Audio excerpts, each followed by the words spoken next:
PV. Anwar ഇപ്പോൾ തന്റെ MLA. സ്ഥാനം രാജിവെച്ചിരിക്കുകയാണ്. ഇന്ന് രാവിലെ സ്പീക്കറെ കണ്ട് അൻവർ രാജിക്കത്ത് കൈമാറി. നിയമസഭാ സമ്മേളനം നടക്കാനിരിക്കെയാണ് അൻവർ രാജി കൊടുത്തിരിക്കുന്നത്. സ്പീക്കർ രാജിക്കത്ത് സ്വീകരിച്ചു. നിലമ്പൂർ എം.എൽ.എ. രാജിവെച്ച വിവരം തെരഞ്ഞെടുപ്പ് കമ്മീഷനെ ഇനി അറിയിക്കും. നിയമസഭാ സെക്രട്ടറിയാണ് തെരഞ്ഞെടുപ്പ് കമ്മീഷനെ ഈ അറിയിപ്പ് നൽകുന്നത്. എം.എൽ.എ. സ്ഥാനത്ത് നിന്നുള്ള അയോഗ്യത നീക്കം മുൻകൂട്ടി കണ്ടിട്ടാണ് അൻവറിന്റെ ഈ രാജി എന്നും പറയുന്നുണ്ട്. ഇതോടെ നിലമ്പൂരിൽ നിയമസഭാ മണ്ഡലത്തിൽ ഉപതെരഞ്ഞെടുപ്പ് നടക്കാൻ പോവുകയാണ്. തദ്ദേശ തെരഞ്ഞെടുപ്പിന് മുന്നോടിയായി ഇതോടെ കേരളത്തിൽ മറ്റൊരു തെരഞ്ഞെടുപ്പ് പോരാട്ടത്തിന് കൂടി അരങ്ങൊരുങ്ങുകയാണ്. കാലാവധി തീരാൻ 1 വർഷം ബാക്കി നിൽക്കെയാണ് അൻവറിന്റെ നിർണായകമായ ഇപ്പോഴത്തെ നീക്കം. എന്നാൽ നിലമ്പൂർ മണ്ഡലത്തിൽ താൻ മത്സരിക്കില്ലെന്ന് പി.വി. അൻവർ പറയുന്നു. അവിടെ യു.ഡി.എഫിന് നിരുപാധിക പിന്തുണ നൽകുമെന്നും പി.വി. അൻവർ വാർത്താ സമ്മേളനത്തിൽ വെളിപ്പെടുത്തി. പിണറായിക്കെതിരെ നടക്കുന്ന അവസാന തെരഞ്ഞെടുപ്പാണിതെന്നും അതിനുവേണ്ടിയാണ് യു.ഡി.എഫിനെ താൻ പിന്തുണയ്ക്കുന്നതെന്നും അൻവർ പറയുന്നു. ഉടൻ തന്നെ മമതാ ബാനർജിയെ ബംഗാളിൽ പോയി നേരിട്ട് കണ്ട് തൃണമൂൽ കോൺഗ്രസിൽ മെമ്പർഷിപ്പ് എടുത്തതിന് ശേഷം പാർട്ടിയുടെ പ്രവർത്തനങ്ങൾക്കായി മുന്നോട്ട് പോകുമെന്നും അൻവർ പറഞ്ഞു. മലയോരത്തെ കർഷകരുടെ പിന്തുണ ആർജിച്ച് താൻ മുന്നോട്ട് പോകുമെന്നും പിണറായിന്റെ അവസാനം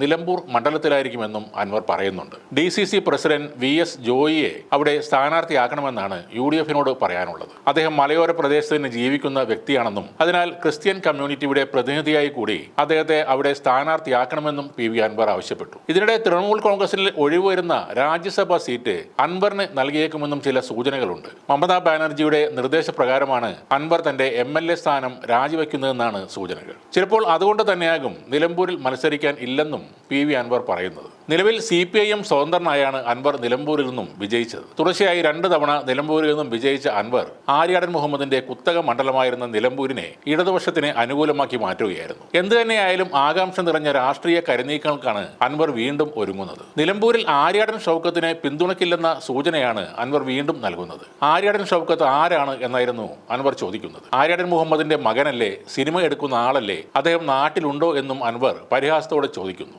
ഷൗക്കത്ത് മത്സരിച്ചാൽ പിന്തുണ നൽകൽ പ്രയാസമാണ്, അദ്ദേഹം ജയിക്കുന്നത് അതിലേറെ പ്രയാസമാണെന്നും അൻവർ പറയുന്നു. താൻ രാജിവെക്കാൻ ഉദ്ദേശിച്ചല്ല കൊൽക്കത്തയിൽ പോയത്. തൃണമൂൽ കോൺഗ്രസ് നേതാക്കളെ കണ്ടു, വീഡിയോ കോൺഫറൻസിൽ മമതയുമായി സംസാരിച്ചു. മമതാ ബാനർജിയാണ് രാജിവെക്കാൻ നിർദ്ദേശിച്ചത്. കേരളം നേരിടുന്ന പ്രധാന പ്രശ്നം വന്യജീവി ആക്രമണങ്ങളാണ്. ഇതിൽ ശക്തമായ നിലപാട് പാർലമെന്റിൽ സ്വീകരിക്കണമെന്ന് മമതാ ബാനർജിയോട് ആവശ്യപ്പെട്ടു. പാർട്ടിയുമായി സഹകരിച്ചു പോയാൽ ദേശീയ തലത്തിൽ ഈ പ്രശ്നം ഉന്നയിക്കാമെന്ന് മമതാ ബാനർജി ഉറപ്പു നൽകുകയും ചെയ്തു. ഇന്ത്യയിലെ മലയോര മേഖലയിലെ ജനത്തിനു വേണ്ടിയാണ് തന്റെ പോരാട്ടം. ആദ്യഘട്ട പോരാട്ടം MR അജിത് കുമാർ അടക്കമുള്ളവർക്ക് എതിരെയായിരുന്നു. ഇത് പോരാട്ടത്തിന്റെ അടുത്ത ഘട്ടമാണ്. ആദ്യം മുഖ്യമന്ത്രിക്കെതിരെ ഒന്നും പറഞ്ഞിരുന്നില്ല. മുഖ്യമന്ത്രി തന്നെ തള്ളി പറഞ്ഞതോടെയാണ് എല്ലാത്തിനും പിന്നിൽ മുഖ്യമന്ത്രി തന്നെയാണെന്ന് തിരിച്ചറിഞ്ഞത്. താൻ ഒരുപാട് പാപഭാരങ്ങൾ ചുമന്ന ആളാണെന്നും അൻവർ ഇപ്പോൾ പറയുന്നു.